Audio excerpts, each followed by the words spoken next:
안녕하세요. 하이닥 네이버 지식인 상담의 내과 전문의 김은영입니다.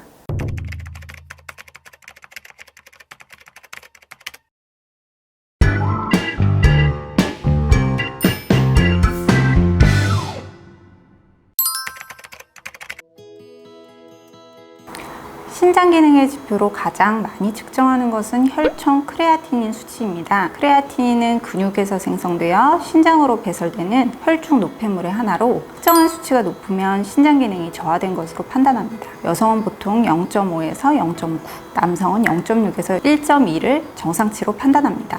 또 건강검진에서 사구체 여과율이 60입니다, 80입니다 라고 많이 들어보셨을 텐데 이것 또한 신장 기능을 나타내는 지표이며 사구체 여과율을 측정하는 다양한 방법이 있지만 혈청 크레아틴을 이용하여 측정하는 것이 일반적입니다. 그러므로 크레아틴이 정상치보다 상승하거나 사구체 여과율이 60 이하로 떨어져 있으면 신부전일 가능성이 있으므로 전문의의 진료가 필요합니다.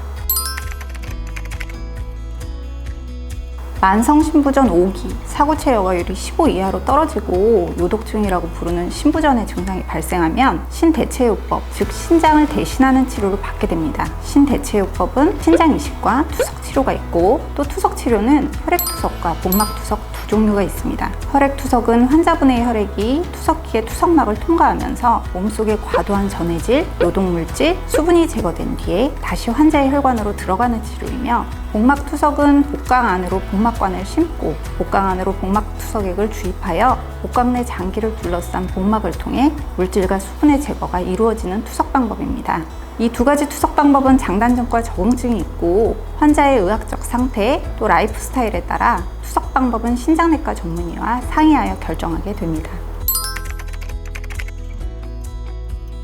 환자 개개인마다 다르기 때문에 한마디로 정의하기는 어렵습니다. 가끔 이미 투석을 받는데 당뇨 치료는 안 해도 되지 않나 라고 여쭤보시는 환자분들이 있습니다. 만성 신부전은 회복될 수 없지만 그래도 혈당 조절은 해야 합니다. 망막병증, 신경병증, 허혈성 심질환이나 뇌졸중과 같은 대혈관 합병증의 진행을 막기 위해서 당뇨 치료가 필요합니다. 투석 환자는 인슐린과 일부 당뇨약으로 치료할 수가 있는데 투석 환자의 혈당 관리에서 아주 주의해야 할 것은 저혈당입니다. 투석 환자는 저혈당이 심하게 수일에 걸쳐 지속될 수 있기 때문에 저혈당이 발생하면 하루 또는 이틀은 당뇨약이나 인슐린을 중단해야 하고 낮에는 저혈당이 발생하면 증상을 느끼고 간식을 드시는 등의 대처가 가능하지만 야간이나 새벽에 주무시다가 저혈당이 오면 위험하기 때문에 반복적으로 새벽 저혈당이 발생한다면 취침 전에 스낵을 드시거나 머리맡에 스낵을 두고 주무시는 것도 좋습니다. 투석 환자의 식이요법은 신부전이 발생하기 전과 매우 달라지는데 신부전이 발생하기 전 당뇨 식이요법은 채식 위주의 식단과 도정하지 않은 곡물, 즉 잡곡밥을 드시는 것인데 투석 환자는 칼륨 및 인 제한의 이유로 흰 쌀밥과 야채를 제한하는 식사를 하게 됩니다. 그러므로 투석 환자의 식이요법은 과거와 달리 흰 쌀밥과 채식을 과도하지 않게 섭취하면서 저혈당과 심각한 고혈당이 발생하지 않도록 하는 것이 원칙입니다.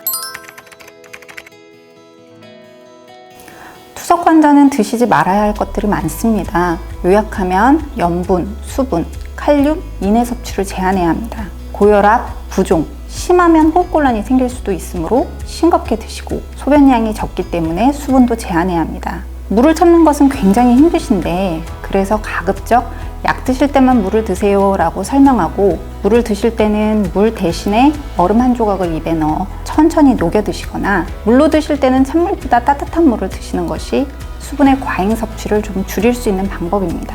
칼륨은 야채나 과일에 많고 수치가 많이 높아지면 부정맥을 일으켜 심정지가 올 수 있어 위험합니다.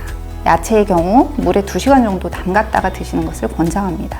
이는 수치가 높아지면 단기적으로는 가려움증을 유발하고 장기적으로는 뼈질환을 일으키거나 혈관의 석회화를 유발하는 등의 문제가 생길 수 있기 때문에 제한해야 하고 인이 높은 음식은 단백질이 많은 음식, 유제품, 잡곡, 견과류와 같은 것이 있습니다.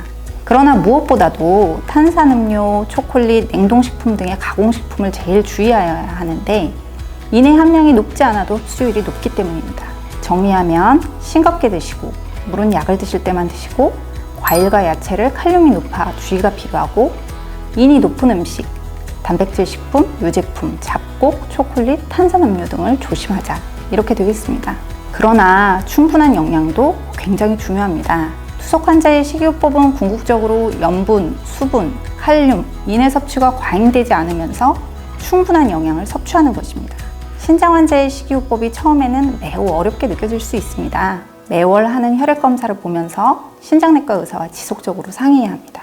환자마다 드시는 음식은 제각각이기 때문에 경우에 따라서 저 같은 경우에는 환자분에게 2, 3일간 드신 음식 일기를 적어오세요 라고 말씀드리고 리스트를 보고 의논하기도 합니다. 사실 투석 환자가 먹으면 좋은 영양제라는 것은 없습니다. 다만 투석 환자는 투석 중에 수용성 비타민이 제거되기 때문에 비타민 B, C와 같은 수용성 비타민을 보충해드리고 있습니다. 또 비타민 D의 결핍이 동반되어 있을 경우 비타민 D를 보충하기도 합니다. 그 외에 시중에 판매되는 영양제, 건강기능식품, 한약 등은 원칙적으로 드시지 않도록 설명하고 있습니다. 이유는 칼륨, 칼슘, 마그네슘, 인 등의 미량 원소가 포함된 경우 과량으로 섭취될 경우 치명적인 부작용을 일으킬 수 있고 그 외에 다른 부작용이 생길 경우 신장으로의 배설능이 떨어지기 때문에 부작용이 심하게 오래 지속될 수 있기 때문입니다. 그래도 저도 진료를 하다 보면 자녀분이 혹은 지인이 사준 영양제를 드셔도 되는지 궁금해하는 환자분들이 많으십니다. 그러면 그 영양제를 가지고 오셔서 신장내과 주치의에게 보여주시고 상의하시면 되겠습니다.